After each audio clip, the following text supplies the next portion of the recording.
Step three क्या था?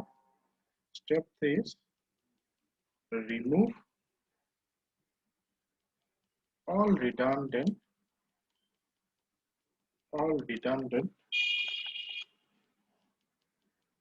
and make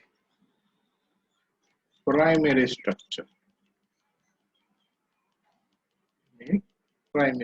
So whenever I say primary structure, that means I mean it should be a stable and generally a determinate structure. तो मेरे पास क्या क्या था? हम लोग के पास RB रिमूव करने का था और MA रिमूव करना है। तो जैसे मैंने बताया कि RB अगर रिमूव करेंगे, ठीक है, ये वाला अगर रिमूव करेंगे तो कुछ इस प्रकार का होगा आपके पास, तो प्योर कैंटिलीवर, ठीक है, जिसका डिफ्लेक्टेड शेप कुछ इस प्रकार का बनेगा, टोटल कर्व। इसको मैंने डेल्टा 1 बोल दिया।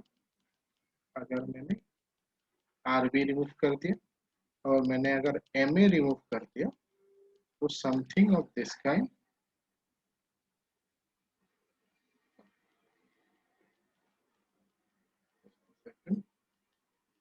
समथिंग ऑफ दिस काइंड, ठीक है। मैं फिर से बता रहा हूँ, किसी को अगर कुछ डाउट होता है, जो कि होना चाहिए कोई भी एक चैप्टर में, कोई भी वीडियो में, तो यू कैन कॉल मी और व्हाट्सएप भी कर सकते हो, नहीं तो आप लोग व्हाट्सएप के ग्रुप में भी लिख सकते हो। जनरली आप डायरेक्टली कॉल करेंगे तो मैं सॉल्व कर ही मतलब करने की कोशिश करूँगा। ओके, तो यहाँ मैंने क्या रिमूव किया था? यहाँ मैंने मोमेंट रिमूव किया था। इफ यू रिमेम्बर, यहाँ मैंने मोमेंट रिमूव किया था। मोमेंट रिमूव करना कहाँ मोमेंट रिमूव किया था? यहाँ। तो डेफिनेटली हम लोग के पास कुछ इस प्रकार का एक चीज होगा, ठीक है। और अगर मैंने यहाँ टेंजेंट ड्रॉ कर दिया तो डेफिनेटली मोमेंट के डायरेक्शन के हिसाब से, like I said, a clockwise movement will give you clockwise rotation and anti-clockwise movement will give you anti-clockwise rotation, ठीक है। तो in this situation definitely your moment will be, theta will be this, मान लीजिए theta 1। तो third step is all this. तो हम लोग पहले से ही बोलते हैं, पहले क्या क्या था? हम लोगों ने DS कैलकुलेट किया, उसके बेसिस पे हम लोगों ने रिडंडेंट को आइडेंटिफाई किया। तो आइडेंटिफाई रिडंडेंट जब आइडेंटिफाई करेंगे, कुछ चीजें ध्यान रखना है कि वो स्टेबल रहे और मोस्ट प्रोबेबली एक मतलब ट्राई कीजिएगा कि जब आप उसको रिमूव करें वो स्टेबल स्ट्रक्चर रहे और डिटर्मिनेट रहे, ठीक है। तो ये जब हम लोगों ने आइडेंटिफाई कर दिया, स्टेप 3 है वो सारा रिडंडेंट आप रिमूव कर दीजिए वन बाय वन। जैसे यहाँ मैंने बोला था कि हम लोग इधर ये को चूज कर सकते हैं, नहीं तो MA को चूज कर सकते हैं। जब ये चूज करेंगे तो उसका इफेक्ट क्या होगा? लोड की वजह से डेफिनेटली ऐसा आएगा और मोमेंट की वजह से रोटेशन आएगा। मैंने फिर से बता रहा हूँ कि load will give you deflection end moment will give you theta. इस चीज को ध्यान में रखते हुए हम लोग आगे बढ़ सकते हैं। इस बात को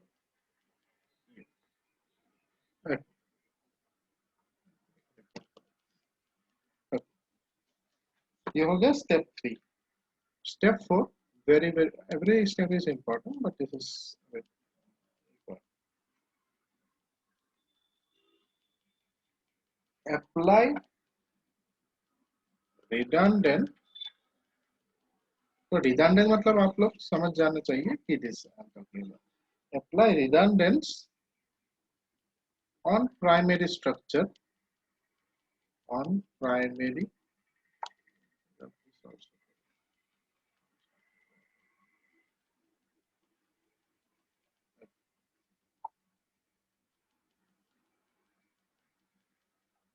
primary structure। सबसे important without loading, without loading, ठीक है, without loading, one at a time, ये चीज ध्यान रखना। You apply redundant on the primary structure, जो भी पहला स्ट्रक्चर था, without loading one at a time. तो मुझे मेरा रिडंडेंट क्या था, आरबी और एम, तो इनको अप्लाई करके मुझे बिना लोडिंग का उसका स्ट्रक्चर देखना, ठीक है। तो कैसा होगा, डेफिनेटली जब अगर मैंने इसको लगाया पहले, पहले तो लोडिंग होगा नहीं, तो सिर्फ ये लगाना है आरबी, आरबी जहां था वहां लगा दिया मैंने। और दूसरा कौन सा था, दूसरा था आपका मोमेंट, तो मोमेंट भी लगा ही देता हूं।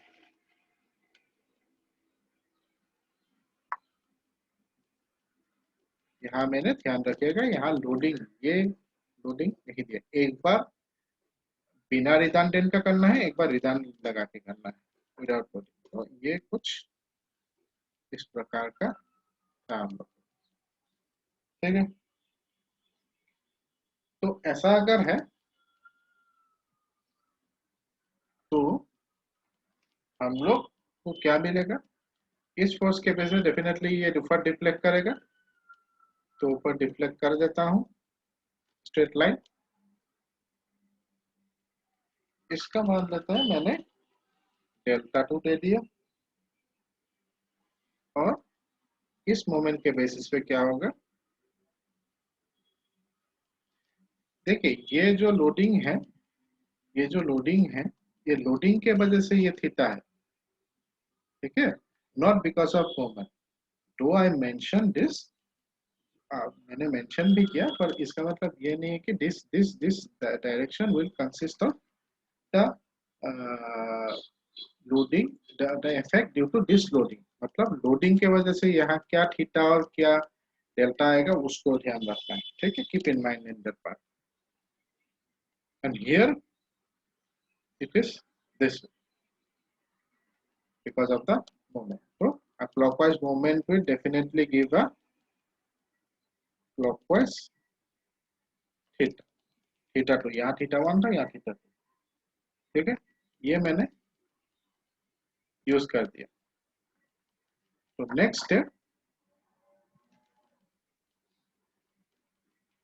स्टेप 5, स्टेप 5 क्या, राइट, इसको शॉर्टली लिख रहा हूँ, right compatibility equation corresponding to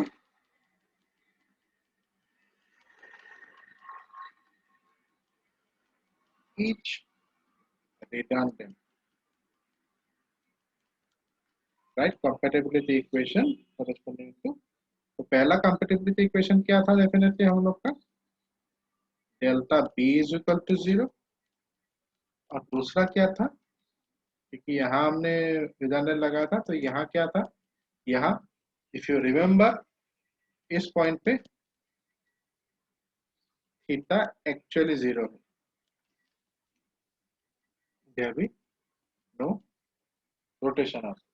तो मैं क्या कर सकता हूँ, यहाँ मैं ये लिख सकता हूँ del B is equal to 0, मतलब ये दोनों का सिचुएशन, अगर मैं डाउनवर्ड डिफ्लेक्शन पॉजिटिव मानूं, ये नेगेटिव मानूं, तो मैं ये कह सकता हूँ delta 1 minus delta 2 is equal to 0। ध्यान से देखिए इस चीज, अगर नहीं समझ में आएगा फिर से जाइए ऊपर। तो डेल्टा 1 क्या है, डेल्टा 1 यूडीएल के वजह से कैंटिलीवर में क्या डेल्टा है उसको फाइंड आउट करना है। तो मैं ये रेफर करने का कोशिश कर रहा हूँ आप लोग को, keep in mind, hope you can see this,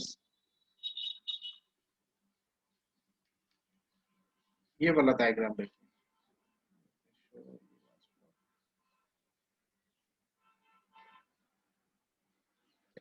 ये वाला डायग्राम देखिए, इनके बेसिस पे ये डेल्टा, सिमिलर डायग्राम, ठीक है। हम लोग के पास ये डायग्राम ऑलरेडी है, ठीक है। और दूसरा डायग्राम का दूसरा पार्ट कौन सा है, दूसरा डेल टू कौन सा है हम लोग का, डेल टू है ये वाला, ये वाला कैसे, क्योंकि डेल टू में हम लोग का क्या था, ये था, दिस वाज डेल टू। तो it is similar but only problem इसकी, ये फोर्सेस अपवर्ड था, ये फोर्सेस डाउनवर्ड हो गया था, मतलब एक नेगेटिव साइन लग जाएगा।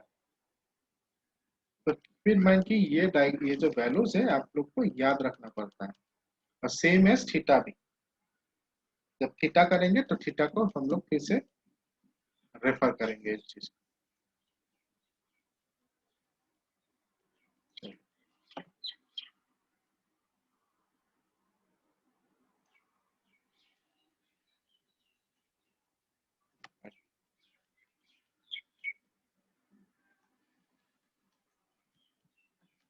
तो डेल्टा वन और डेल्टा टू हम लोग को पता है, तो डेल्टा वन का वैल्यू इन सिचुएशन पे क्या था, डब्ल्यू एल, अगर ये पूरा एल, ये अगर पूरा एल है मेरे पास, ठीक है, डब्ल्यू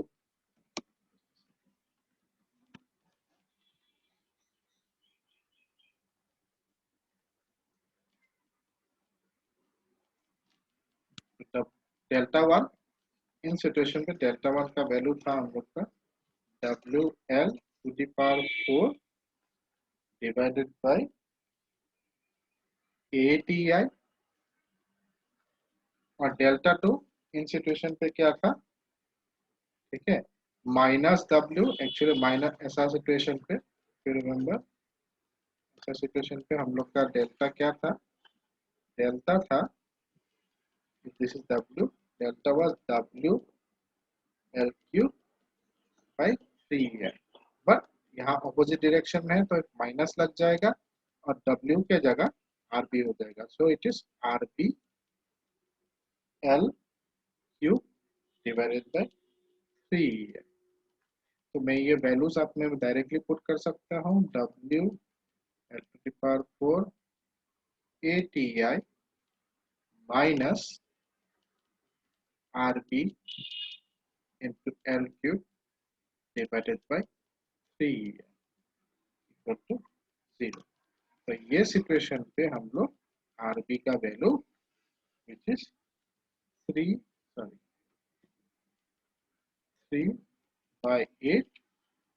डब्ल्यू इंटू एम, हम लोग we can find it.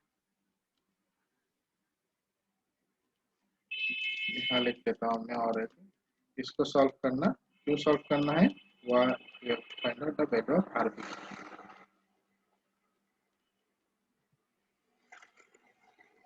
Actually हम लोग ये पूरा जो कहानी है क्यों कर रहे हैं, so that I can draw the BMD diagram. BMD diagram के लिए मुझे I need to find out the reactions, so this is the only way, you cannot use the static equilibrium equation जो आप लोग सॉम में यूज किए। तो सॉम में जो यूज किया स्टैटिक इक्विलिब्रियम इक्वेशन हम लोग इसलिए यूज नहीं कर सकते यहाँ, ये इंडिटरमिनेट स्ट्रक्चर से, अगर डिटरमिनेट स्ट्रक्चर होता हम लोग सिंपल जो आप लोग सॉम में मैकेनिक्स ऑफ सॉलिड में अभी अभी किए, simple R A plus R B is equal to something is equal to W, ऐसे करके जो आप लोगों ने किया वो वाला करते हैं। तो keep in mind of you have to understand why are doing this, ठीक है। तो इसी सिचुएशन पे थीटा इज इक्वल टू 0, तो मैं ये भी लिख सकता हूँ कि दोनों का डायरेक्शन सेम है, तो theta 1 plus theta 2 equal to 0, ठीक है। अगेन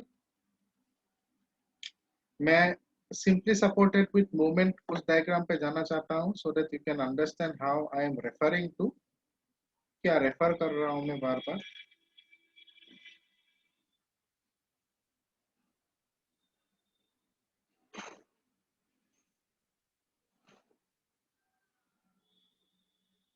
आप लोग अगर ध्यान दिए होंगे तो इट इज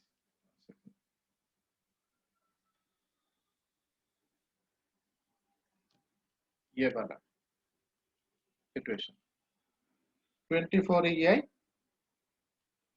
ठीक है, लोड के लिए, और मोमेंट के लिए देखिए मैं फिर से रिपीट कर देता हूँ, एक तो पहला लोडिंग के लिए ये वैल्यू हो गया, कुछ भी डायरेक्शन। और अगर मोमेंट हो गया जो नियर एंड, मतलब फार एंड और नियर एंड क्या था, जो फार एंड मतलब जहां मोमेंट लगा उसका जो दूसरा सिर है उसमें मोमेंट कम होगा तो 6 आ जाएगा, क्योंकि डिवाइड जो डिनोमिनेटर कम होने से वो ज्यादा हो जाता है। और जहां मोमेंट लगाया वो मोमेंट में क्या आ जाएगा, ये मैंने बताया था कि ये चेंज करना है 3 आ जाएगा, ये मैंने लास्ट टाइम आप लोग को बताया। ये 6 हो जाता है कोना वाला समथिंग ml, ये हो गया ml 6 ci। और ये जो पास वाला है वो थोड़ा ज्यादा मोमेंट ज्यादा थीटा होगा विच इज 3 है।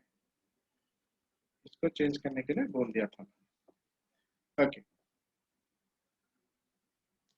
तो लेट्स गो बैक। तो इन सिचुएशन पे क्या होगा, पहला ये वाला फोर्स थीटा 1 क्या था हम लोग का, WL³ by 24 EI plus theta 2 क्या होगा हम लोग का, सिंपल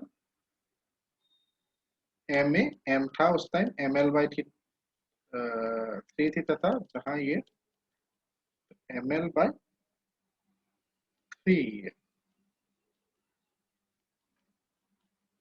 ठीक है,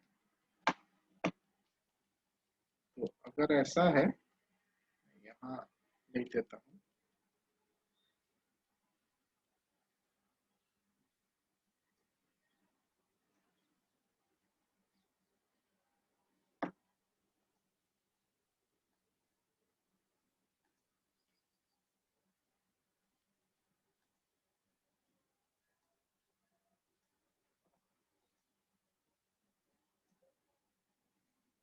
ओके, तो ये अगर सॉल्व करेंगे आपके पास एम ए का वैल्यू आएगा WL² माइनस 8, एक माइनस आएगा। ठीक है, तो as you can see I have found out the value of RB, I have the value of MA। ये कौन सा RAB और MA था, ये रिडंडेंट फोर्सेस का वैल्यू है जो हम लोगों ने पहले माना था कि ये रिडंडेंट हो जाएगा। ठीक है, हम लोगों ने कैसे यूज किया, जैसे मैंने पहले भी बताया था कि इंडिटरमिनेट स्ट्रक्चर्स में हम लोग कंपैटिबिलिटी इक्वेशन का यूज करते हैं। ठीक है, कंपैटिबिलिटी इक्वेशन कौन सा है, ये है और ये है। इसके बेसिस पे मैंने रिएक्शन फाइंड आउट किया। ये रिएक्शन जब फाइंड आउट किया तो मैं अभी इजीली उसको क्या फाइंड आउट कर सकता हूँ, I can find out the value of moment.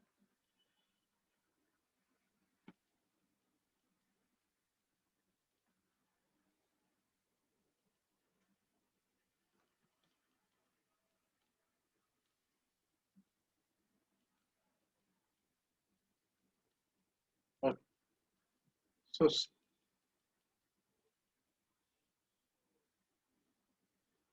तो स्टेप 6 क्या है हम लोग का, स्टेप 6 है कैलकुलेट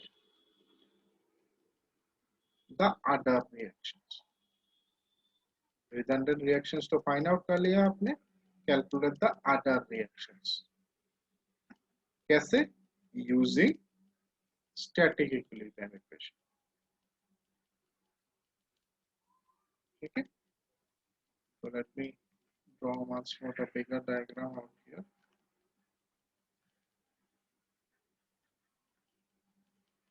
तो मैं काम कर देता हूँ, सारा फोर्सेस ड्रॉ कर लेता हूँ इंक्लूडिंग द हॉरिजॉन्टल, ये भी ड्रॉ करोगे तो भी चलेगा।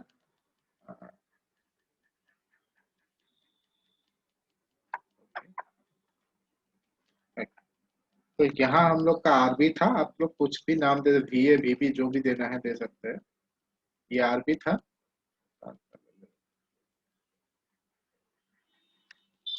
ठीक है, ये हो गया आपका RA।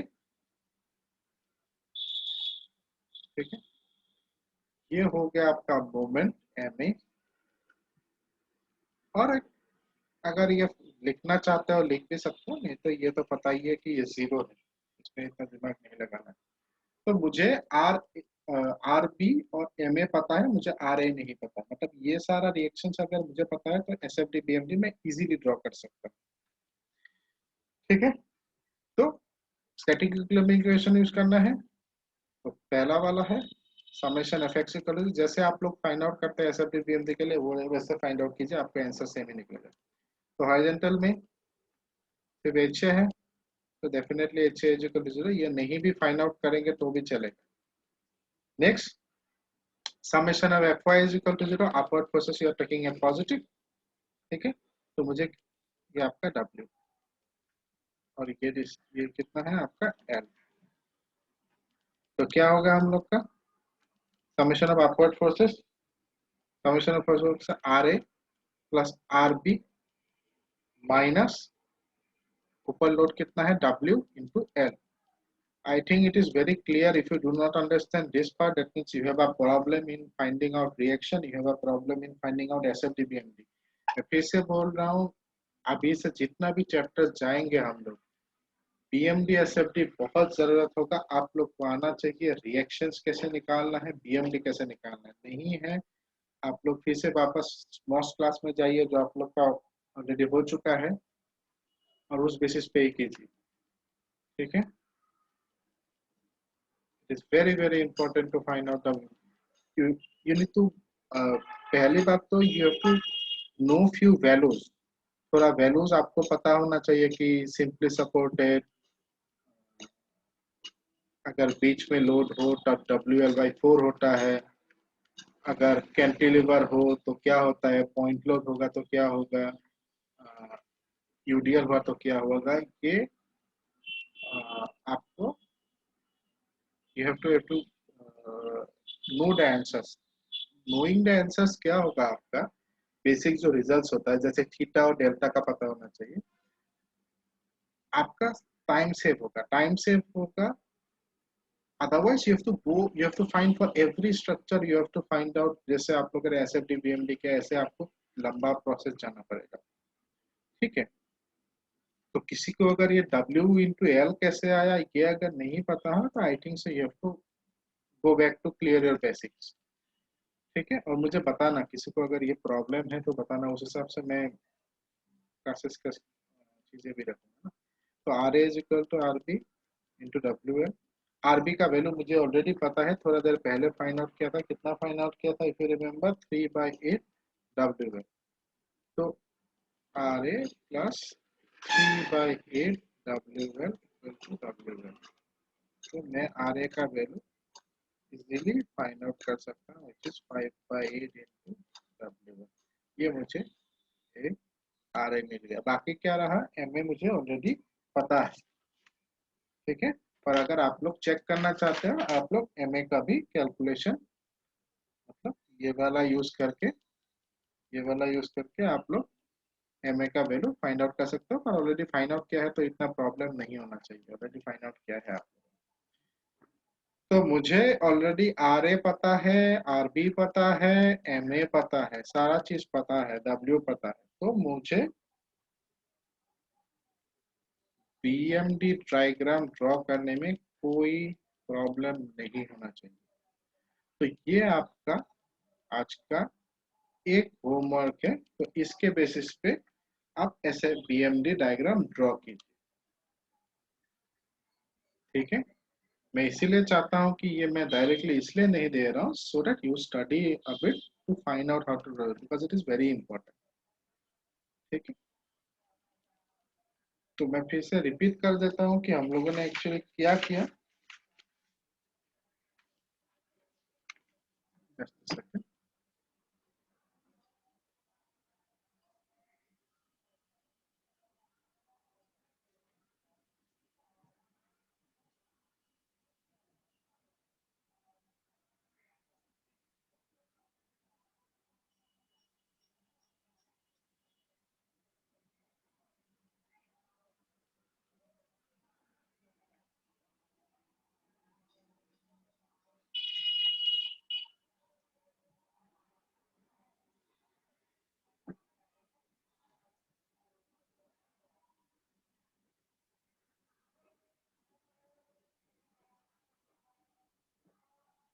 Show you, we just want to revise, थोड़ा रिवाइज कर लेते हैं कि हम लोगों ने क्या पढ़ा अभी, सो that it becomes a bit easier to understand this part. ठीक है,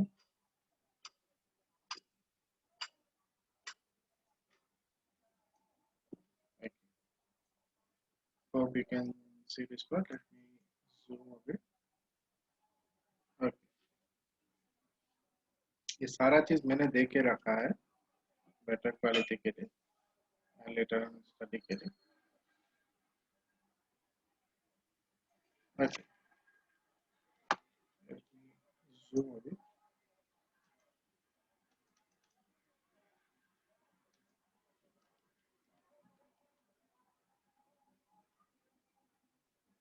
Hope you can see this.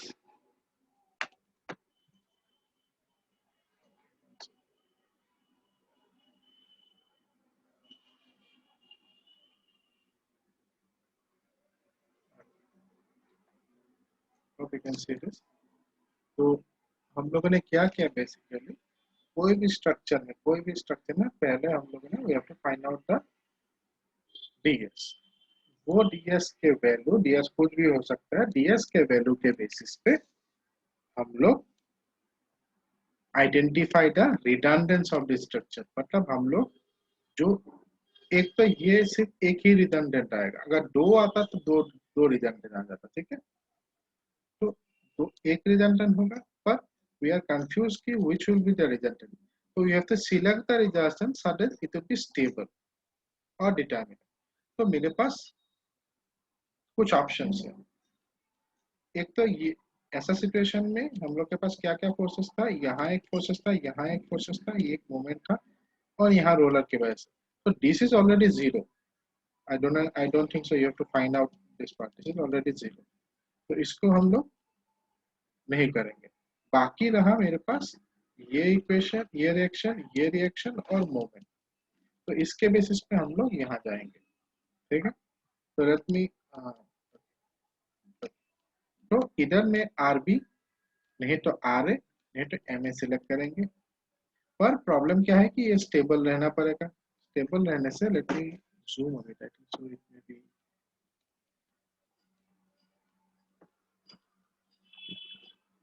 zoom this part.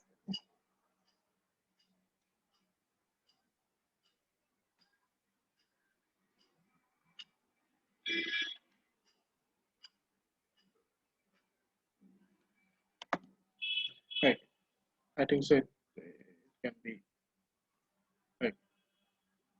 तो इन सिचुएशन पे क्या करेंगे हम लोग बेसिकली सिलेक्ट करेंगे R A, so that equation.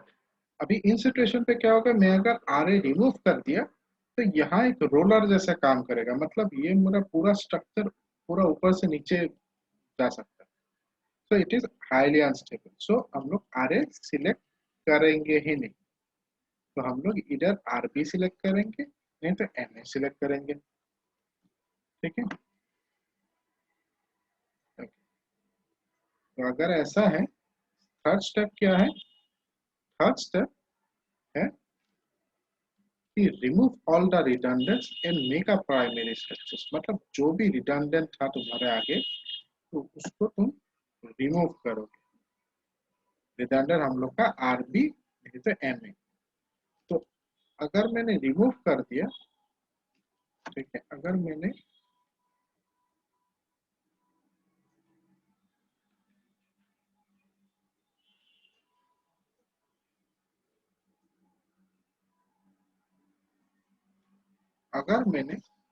इसको रिमूव कर दिया तो कैसा होगा. अब मुझे देखना है कि रिमूव करके लोडिंग के अंदर कैसे बिहेव करेगा. तो रिमूव करने पे लोडिंग के अंदर मुझे एक डिफ्लेक्शन मिलेगा, और ये लोडिंग के बेसिस पे मुझे एक रोटेशन भी मिलेगा. यहाँ डिफ्लेक्शन मिलने का चांसेस है ही नहीं. हम लोगों ने पहले भी बताया था कि सिंपली सपोर्टेड में यहाँ आपका डिफ्लेक्शन नहीं होता, डिफ्लेक्शन यहाँ होता है. मैंने ये पहले भी बताया था ये चीज. ठीक है, ओके. तो ये हो गया आपका थर्ड स्टेप की हम लोग सारा रिमूव कर देंगे, पर लोडिंग के बेसिस पे कैसा एक उसका थीटा और डेल्टा आएगा वो हम लोग देखेंगे, मतलब उसको मार्क करेंगे। नेक्स्ट नेक्स्ट इज हम लोग एक रिडंडेंट विदाउट लोडिंग यूज करेंगे। तो लोडिंग जब रिमूव कर दिया, जैसे यहाँ यूडीएल था रिमूव कर दिया, तो हम लोग सिर्फ रिडंडेंट यूज करेंगे। ये एक रिडंडेंट था, ये एक रिडंडेंट था। तो रिडंडेंट लगाने के टाइम में ये देखना पड़ेगा कि आपका जो फोर्सेस है, एक तो डिफ्लेक्शन देगा और दोनों का डायरेक्शन देखना है। मतलब यहाँ फोर्सेस देंगे तो डिफ्लेक्शन इस तरफ से आएगा, उल्टा नहीं आएगा, ठीक है।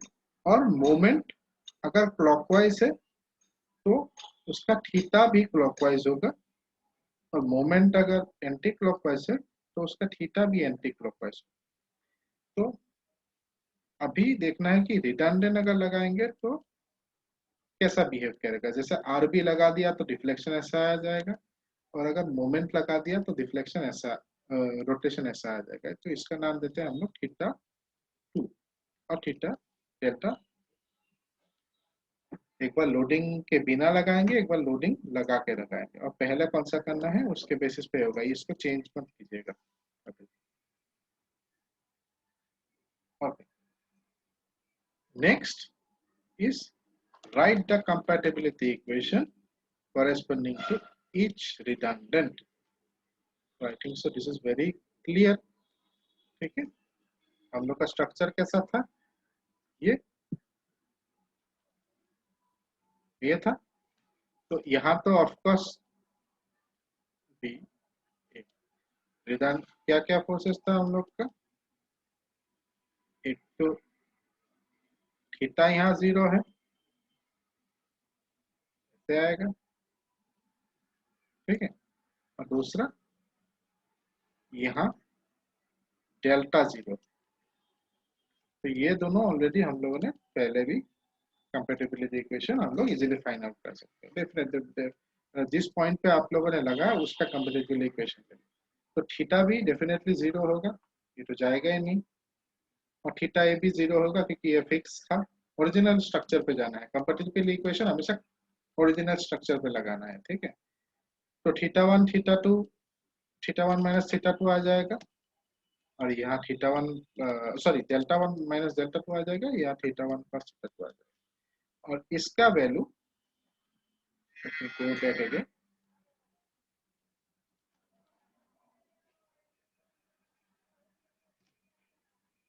इसका वैल्यू हम लोग को ऑलरेडी पता है। सेम इसका भी वैल्यू पता है, थीटा वन का भी वैल्यू पता है। सिमिलरली मुझे इसका भी वैल्यू पता है, इसका भी वैल्यू पता है। मैंने स्टैंडर्ड रिजल्ट दिया था, उसका आप लोग को देखना पड़ेगा। तो ये अगर फाइंड आउट करेंगे इसके बेसिस पे हमें जो रिडंडेंट फोर्सेस आपने क्या रखा था उसका वैल्यू हमको इजीली मिल जाएंगे, ठीक है। तो उस अगर ये दोनों मिल गया तो बाकी रिएक्शंस आप इजीली फाइंड आउट कर सकते हैं यूजिंग कंपेटिबिलिटी इक्वेशन, ठीक है। हालांकि अगर ऐसा होता, मान लीजिए कि मैंने सिर्फ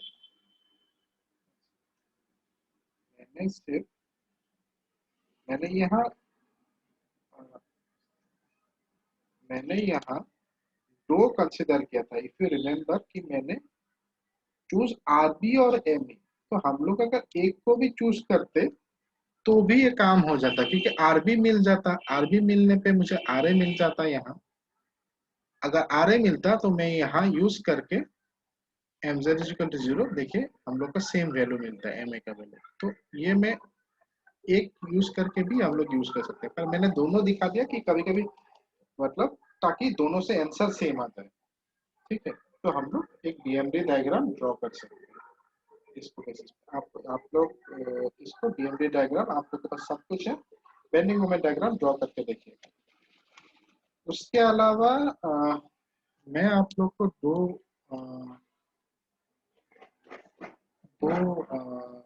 कुछ चीजें दे देता हूँ। जो मैंने बुक्स दिया भाभी कत्ती का, उसका चैप्टर 11 एग्जाम्पल